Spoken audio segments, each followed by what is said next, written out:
Bilang tugon po sa isa nating subscriber, kilalanin po natin ang import ng Phoenix Fuel Master na si Donovan Smith. Si Donovan Smith nga po ang kinuhang import ng Phoenix Fuel Masters ngayong PBA Season 49 Commissioner's Cup.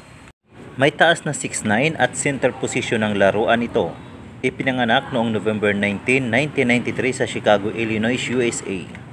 Undrafted sa NBA noong 2017, bagamat hindi pinalad na makapaglaro sa NBA, na pangarap ng karamihang basketball player ay marami namang European team ang nagka-interest sa kanya. Kabilang na dito ang Sabah BC, isang Azerbaijan professional basketball team na naka-base sa Baku, Azerbaijan. Sa kanyang paglalaro dito ay nag-average siya dito ng 15.3 points, 9.7 rebounds at 1.3 blocks at kaalaunan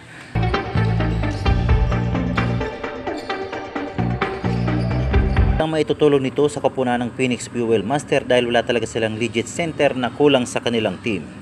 Tanging si Larry Muyang at Chris Lalata lang ang tumatayong sentro nila na sa taas na 6'5" ay hindi sapat para makipagsabayan sa malalaking import ng iba't ibang koponan.